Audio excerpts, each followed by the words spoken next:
네, 오늘도 좋은 날입니다. 진리의 말씀 안에서 강건하시기 바라겠습니다. 오늘 말씀은 마가복음 4장 1절에서 9절 말씀입니다. 예수께서 다시 바닷가에서 가르치시니 큰 무리가 모여들거늘 예수께서 바다에 떠있는 배에 올라 앉으시고 온 무리는 바닷가 육지에 있더라.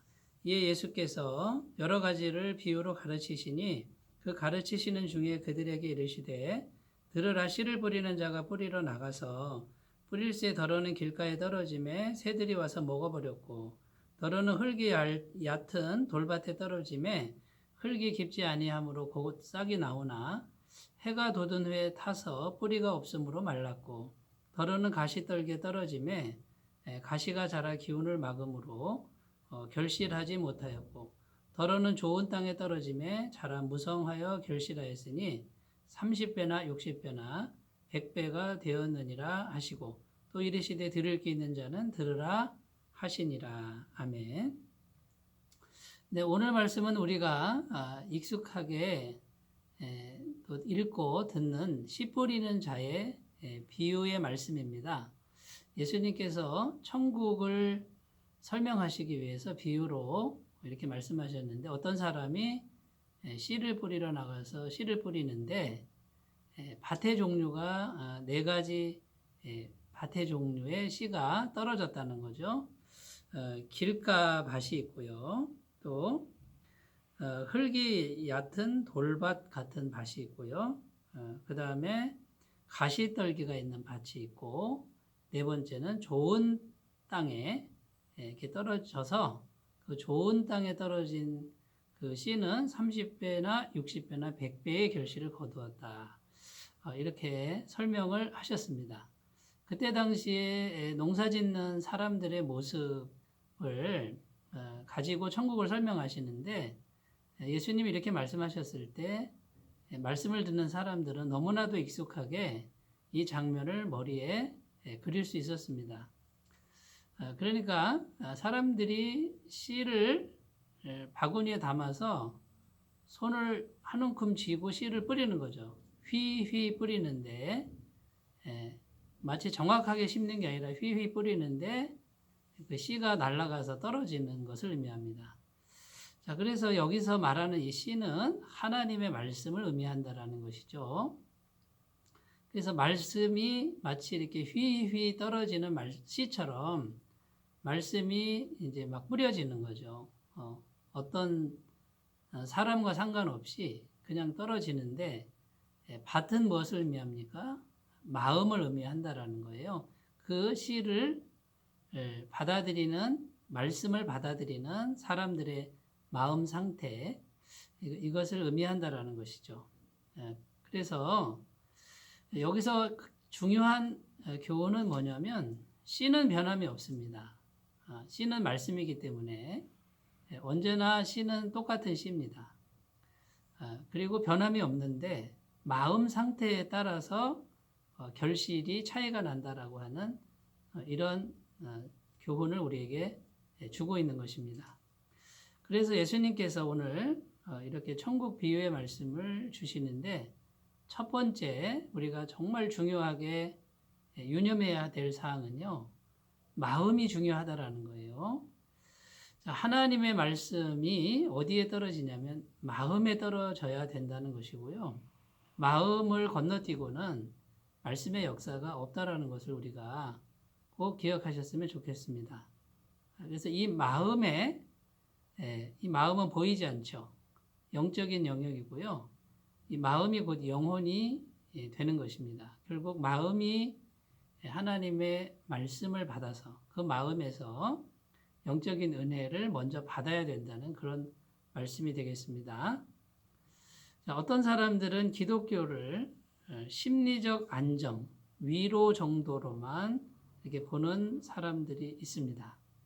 기독교는 심리적인 안정이나 위로감, 그 이상이라고 이건 분명히 말씀드릴 수 있습니다. 왜냐하면 우리 마음에 하나님의 말씀이 또 우리 마음에 하나님의 영이 실제로 거하기 때문에 이거는 심리적 안정이나 위로 이 정도가 아니고요.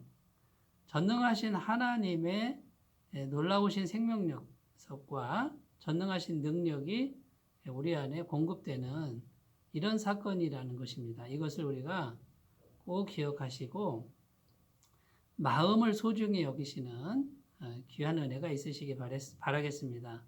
그러니까 결국 우리가 오늘도 우리가 정말 유념해야 될 부분은 마음이다.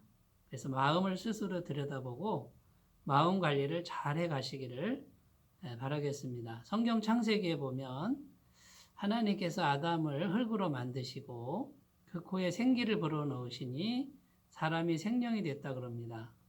자, 여러분, 자, 사람이란 존재는 흙이라는 것이고요. 그 흙은 흔한 것이죠.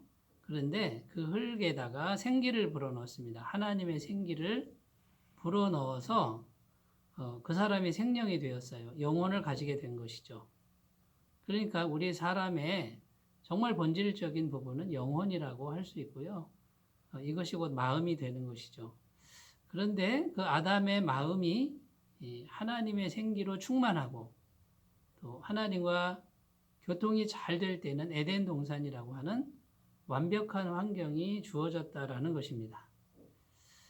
그런데 그 아담의 영혼이 죄로 물들고 하나님과 단절이 됐을 때 어떤 결과가 벌어졌습니까? 결국 하나님과 단절되고 죽음의 운명에 처하게 되었고 죽을 때까지 수고하고 고통을 당하는 또 에덴 동산이라고 하는 완벽한 환경을 잃어버리는 이런 엄청난 비극을 맞이하게 되었다라는 것입니다. 자, 오늘날에 우리가 마음이 중요한데 이 마음에 예수님 십자가에 피 흘리신 우리 주 예수님을 구주로 영접하고 그분을 주인으로 모시고 그분 말씀에 순종하며 나아갈 때 성령님의 능력이 우리 안에 오셔서 우리는 하나님의 생기로 충만한 사람들이 될 수 있습니다. 이런 작용이 어디서 일어납니까? 마음속에서 일어나야 된다라는 것입니다.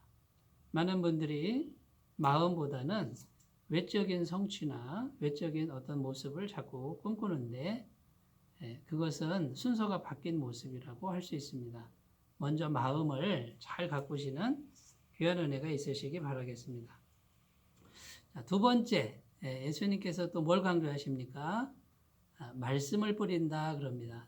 다른 걸 뿌리는 게 아니라 말씀을 뿌리는데 그 말씀이 이렇게 잘 품어져 있고 그 말씀이 깊이 뿌리 내리는 좋은 밭에서는 30배, 60배, 100배의 결실을 거두었다고 말씀하고 있습니다. 그래서 이 말씀은 뭐냐면요. 말씀이 곧 하나님이라 그럽니다. 그러니까 이제 세상에서 말하는 어떤 사상이나 지식 그 정도가 아니고 이 말씀은 천국의 능력이고요. 천국의 실체라는 거예요. 그것이 말씀의 형태로 우리에게 뿌려진다라는 것을 우리가 꼭 믿으셨으면 좋겠습니다. 그래서 이 말씀을 소중히 여기는 이런 태도가 무엇보다 중요합니다. 그래서 눈만 뜨면 말씀, 눈을 감아도 말씀, 오늘도 말씀, 내일도 말씀, 이런 태도가 중요하고요. 그 다음에 또 중요한 태도는 무엇입니까? 말씀 한 절을 깊이 묵상하고 묵상하는 것. 이거보다 더 중요한 것이 없습니다. 시편 1편에 보면 복 있는 사람, 성경이 말하는 복 있는 사람, 하나님이 정말 복 있다고 하는 사람은 말씀을 즐거워하여 그 말씀을 주야로 묵상하는 사람이라고 분명히 말하고 있습니다. 그는 시냇가에 심은 나무가 시절을 쫓아 과실을 맺으며 그 잎사귀가 마르지 아니함 같다고 말합니다. 그가 하는 일이 다 형통할 거라고 말합니다. 말씀만 묵상하는데 어떻게 하는 일이 다 형통합니까? 말씀이 곧 하나님이시고요. 하나님이 말씀을 통해서 우리 안에 계시기 때문에 하나님이 하시니까 모든 일이 다 형통할 수밖에 없다라는 것입니다. 그러니까 우리가 이 말씀에 대한 소중함을 분명히 하시기를 바라겠습니다. 자, 그러면 말씀 중에 말씀은 무엇입니까? 복음의 말씀이죠.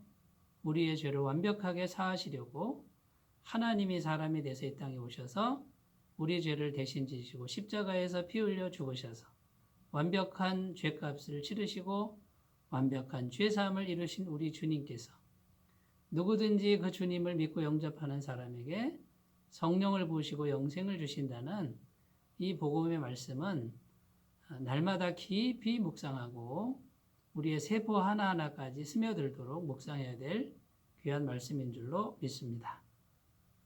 자, 세 번째입니다. 세 번째. 자, 그러면 우리는 마음을 어떻게 해야 됩니까? 오늘 말씀에 보면 다른 말씀은 소망이 없어 보입니다. 그런데 좋은 밭은 소망이 있습니다. 이 좋은 밭은 원래부터 좋은 밭이 아닙니다. 어떻게 하면 좋은 밭이 됩니까? 갈아엎으면 됩니다. 길가밭은 딱딱한 마음은 갈아엎고 돌밭 마음은 돌을 걷어내고 가시덤불 같은 그런 밭은 가시를 걷어내면 됩니다. 하나님께 우리가 기도해야 되는데 하나님 우리 마음을 갈아엎어 주옵소서. 그런데 이 마음을 갈아엎기 위해서는 반드시 고난의 과정을 거쳐야 된다는 겁니다. 사랑하는 여러분, 우리가 지금 하나님을 믿고 있는데 고난의 과정에 있습니까? 그러면 우리는 뭐에 집중해야 되죠? 마음을 갈아엎고 마음을 새롭게 하는데 집중하시는 것이 참된 지혜인 줄로 믿습니다. 좋은 마음을 가꾸시고 말씀을 순전하게 받으셔서 좋은 밭이 받는 축복을 다 누리시기 바라겠습니다. 기도합니다. 하나님 아버지, 우리 안에도 말씀에 충만한 역사가 일어나게 하옵소서. 모든 것이 형통한 사람들이 되게 하옵소서. 예수님의 이름으로 기도드립니다. 아멘. 오늘도 주님의 은혜가 충만하시기 바라겠습니다. 감사합니다.